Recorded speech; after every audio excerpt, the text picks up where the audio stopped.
இன்றைக்கு நாம் தியானிக்க இருக்கிற வசனம் 2 நாளாகமம் 15ஆம் அதிகாரம் 7வது வசனம். நீங்களோ உங்கள் கைகளை நெகிழ விடாமல் திடன் கொள்ளுங்கள், உங்கள் கிரியைகளுக்கு பலன் உண்டு என்றான். நீங்களோ உங்கள் கைகளை நெகிழ விடாமல் திடன் கொள்ளுங்கள். அதாவது நமக்கு இன்னைக்கு கர்த்தர் கொடுக்கிற வார்த்தை என்னன்னா, நம்ம கைகளை நெகிழ விடக்கூடாது. எந்த ஒரு காரியத்தை நம்ம செய்கிறோமோ, உண்மை உத்தமமா நம்ம செய்கிற காரியங்கள்ல அந்த பிரயாசத்தை நம்ம நெகிழ விட்டுறக்கூடாது. அதனால நம்ம இன்றைக்கு திடன் கொள்ளுங்கள், அவரவர் செய்கிற அந்தந்த கிரியைகளுக்கு நிச்சயமாய் பலன் உண்டு என்று கர்த்தர் இன்றைக்கு நம்மோடு கூட பேசுகிறத பார்க்கிறோம். யோசுவா 1ஆம் அதிகாரம் 7ஆம் வசனம் பாருங்க. என் தாசனாகிய மோசே உனக்கு கற்பித்த நியாய பிரமாணத்தின்படியெல்லாம் செய்ய கவனமாய் இருக்க மாத்திரம் மிகவும் பலன் கொண்டு திடமனதாயிரு. நீ போகும் இடமெல்லாம் புத்திமானாய் நடந்து கொள்ளும்படிக்கு அதை விட்டு வலதுபுறம் இடதுபுறம் விலகாதிருப்பாயாக. இன்னைக்கு நம்மள உங்கள் கைகளை நெகிழ விடாதீங்க. அதாவது எந்த காரியத்தை செய்தாலும் அதுல திட மனதா இருந்து அந்த காரியத்தை செய்து கொண்டே இருக்க சொல்றாரு. ஏன்னா அதுக்கான பலன் உண்டு. இப்போ மோசே இறந்த பிறகு யோசுவா தான் இஸ்ரவேல் ஜனங்களை கானானுக்கு நேராக வழிநடத்துகிறார் இல்லையா? அப்போ கர்த்தர் இங்க யோசுவாவோடு பேசுறாரு. மோசேவுக்கு நான் கற்பித்த எல்லா நியாய பிரமாணத்தின்படி செய்ய நீயும் கவனமாயிரு, பலன் கொண்டு திடமனதாயிரு. நீ போகும் இடமெல்லாம் நீ புத்திமானாய் நடந்து கொள்ளு. கர்த்தருடைய நியாய பிரமாணத்தை விட்டு வழி விலகாதே. கர்த்தர் கொடுத்திருக்கிற அந்த நியாய பிரமாண சட்ட திட்டங்களுக்கு எல்லாம் கீழ்ப்படிந்து அதை விட்டு விலகாதபடி, வலதுபுறம் இடதுபுறம் விலகாதபடி நீ காத்துக்கொள்னு சொல்றாரு. 1 கொரிந்தியர் 15:58 பாக்கிறோம். ஆகையால் எனக்கு பிரியமான சகோதரரை, கர்த்தருக்குள் நீங்கள் படுகிற பிரயாசம் விருதாவாய் இராது என்று அறிந்து நீங்கள் உறுதிப்பட்டவர்களாயும் அசையாதவர்களாயும் கர்த்தருடைய கிரியையில எப்பொழுதும் பெருகுகிறவர்களாயும் இருப்பீர்களாக. இங்க பவுல் அப்போஸ்தலன் கொரிந்து பட்டணத்துக்கு எழுதுகிற நிருபத்துல இவ்வாறு சொல்றாரு. என்ன சொல்றாருன்னா, நீங்க கர்த்தருக்காக நீங்க பிரயாசப்படுகிறது என்னைக்குமே விருதாவாய் போகாது. நீங்க எல்லா காரியங்களிலும் நீங்க உறுதிப்பட்டவர்களாயும் அசையாதவர்களாயும் அவருடைய காரியத்தை செய்யுங்க. கர்த்தருடைய கிரியையில நீங்க பெருகுகிறவர்களா இருங்க.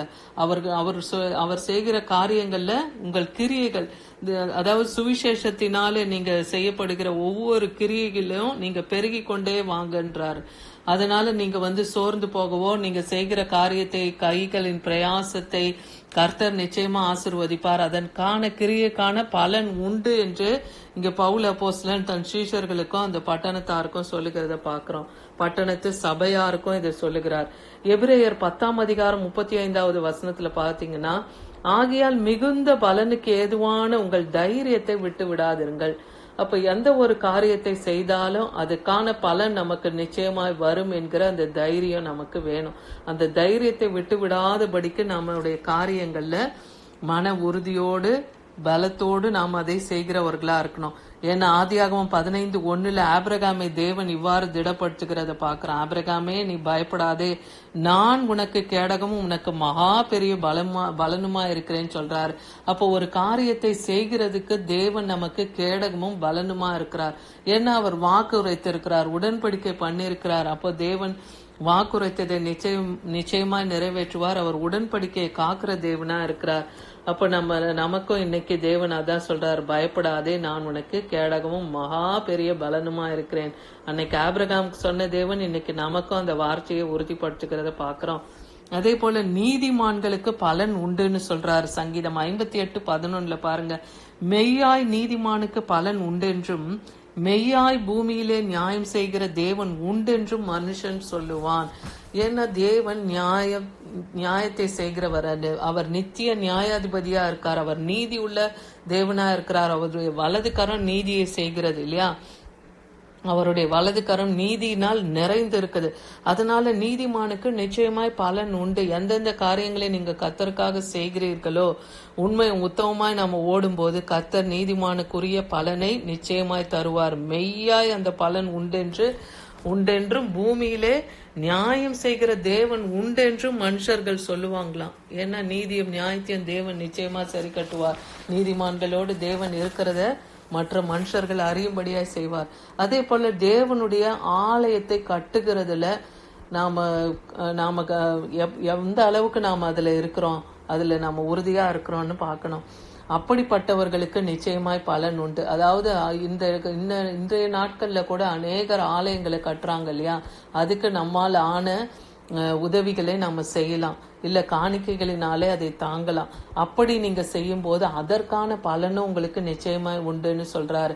ஏன்னா 1 நாளாகமம் 28:20 பாருங்க, இங்க தாவீது கர்த்தருக்கென்று ஒரு ஆலயத்தை கட்ட விரும்பினார். ஆனா அவருடைய கரமோ ரத்தக்கரை படிந்து இருந்தது. அநேக போர்களை செய்ததுனால தேவன் அவருடைய கரத்தினால ஆலயம் கட்டப்படுவதை விரும்பாமல் அவருடைய குமாரனான சாலமோனை ஆலயம் கட்டுவதற்கு கர்த்தர் தெரிந்து கொள்றார்.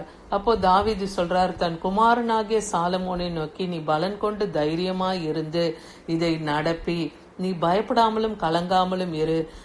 தேவனாகிய கர்த்தர் என்னும் என் தேவன் உன்னோடு இருக்கிறார். அதாவது என் தேவன் உன்னோடு இருக்கிறார்.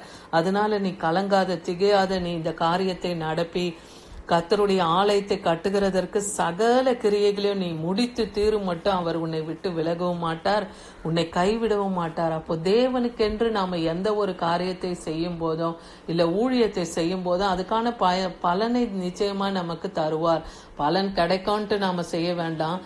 கர்த்தருக்காக அவர் பார்க்கிறார் இல்லையா, அவர் நீதிமானுடைய காரியங்களை அறிந்திருக்கிறார், அவர் உத்தமனை அறிந்திருக்கிறார், கர்த்தருக்கு பயந்திருக்கிறவர்களே அவர் அறிந்திருக்கிறார்னு பாக்குறோம். அப்ப நம்ம கர்த்தருடைய ஆலய கட்டுமான பணிகளுக்கு நாம் உதவும் போது தேவன் அதற்கான பலனை நமக்கும் தருவார். அப்படி செய்கிறவர்களை ஆலயம் கட்டுகிறவர்களுக்கும் என்ன சொல்றார், அவர்களை விட்டு விலகவும் மாட்டார், அவர்களை கைவிடவும் மாட்டார். சாலமோனுக்கு அன்றைக்கு அந்த வாக்கு கொடுத்தார், இன்றைக்கு நமக்கும் அந்த வாக்கு உரைக்கிறார். அதே போல ஊழியம் செய்கிறவர்களுக்கும் பலன் உண்டுன்னு சொல்றார். எபிரேயர் 6:10 பாருங்க, ஏனென்றால் உங்கள் கிரியையும் நீங்கள் பரிசுத்தவான்களுக்கு ஊழியம் செய்ததினாலும் செய்து வருகிறதுனாலும் தமது நாமத்திற்காக காண்பித்த அன்புள்ள பிரயாசத்தையும் மறந்து விடுகிறதற்கு தேவன் அநீதி உள்ளவர் அல்லவே. அப்ப இன்றைக்கும் கர்த்தருடைய ஊழியத்தை ஏதோ ஒரு சிறு சிறு ஊழியத்தை செய்து கொண்டிருந்தா கூட கர்த்தர் இன்னைக்கு அந்த கிரியைகளுக்கான பலனை தருவேன்னு சொல்றார். பரிசுத்தவான்களுக்காக நீங்க ஊழியம் செய்றீங்களா, தேவனுடைய நாம மகிமைக்காக நீங்க ஊழியத்தை செய்றீங்களா, அந்த அன்பின் பிரயாசத்தை நீங்க காண்பிக்கிறீங்களா, அதை தேவன் என்னைக்கும் மறக்க மாட்டார். ஏன்னா தேவன் அநீதி உள்ளவர் அல்ல, அவர் நீதி உள்ள தேவனா இருக்கிறதுனால அதற்கு தக்க பலனை உங்களுக்கு தருவேன்னு சொல்றாரு. அதே போல அவனவன் செய்கைக்கு தக்க பலனையும் தருவேன்றார். 1 யோவான் 2 யோவான் 1:8 பாருங்க, உங்கள் செய்கைகளின் பலனை நீங்கள் இழந்து போகாமல் பூரண பலனை பெறும்படிக்கு எச்சரிக்கையா இருங்கள்.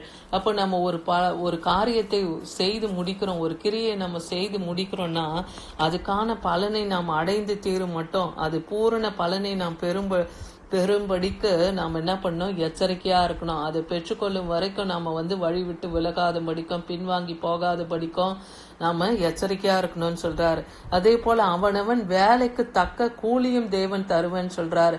ஏன்னா 11ஆம் மணி நேரத்துல ஊழியம் செய்ய வந்தவனை கூட அவனுக்கும் அந்த முதலாம் மணி நேரத்துல காலையில இருந்து செஞ்சவங்களுக்கும் ஒரே கூலி தான்.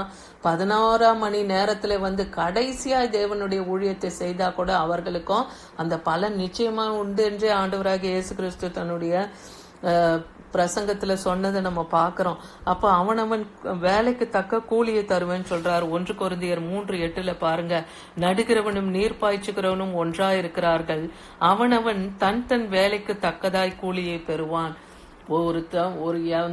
ஒரு ஊழியத்துல எந்த விதமான காரியங்களில் எந்த ஒரு சிறு வேலையா இருந்தாலும் அதை செய்தாலும் அதற்கான பலன் உண்டுன்னு இன்னைக்கு நமக்கு கர்த்தர் வாக்கு பண்ணுகிறத பாக்குறோம். அதனால நம்ம கர்த்தருக்குள்ளாக மன மகிழ்ச்சியா இருந்து களி கூறணும். ஏன்னா பரலோகத்திலே உங்கள் பலன் மிகுதியாக உண்டுன்னு மத்தேயு 5:12 சொல்றாரு. அப்போ நாம இன்றைக்கு இந்த பூமியிலே தேவனுக்கென்று நாம விதைக்கிறதையும் தேவனுக்கென்று நாம செய்கிற ஒவ்வொரு சிறு சிறு காரியத்துக்கும் தேவன் நிச்சயமாய் பலன் தருவார். அதான் இன்னைக்கு நமக்கு வாக்கு பண்றார். நீங்களோ உங்கள் கைகளை நெகிழ விடாமல் திடன் கொள்ளுங்கள், உங்கள் கிரியைகளுக்கு பலன் உண்டு. அப்போ இன்னைக்கு நம்ம எல்லாரையும் சோர்ந்து போகாதபடிக்கு கர்த்தருக்குள்ளாய் பலன் கொண்டு கர்த்தருடைய காரியத்தை நாம் செய்யும் போது நிச்சயமாய் பரலோகத்திலே நமக்கு மிகுதியான பலன் உண்டு. இந்த பூமியிலும் தேவன் நமக்கு பலன் அளிப்பார். ஆமீன்.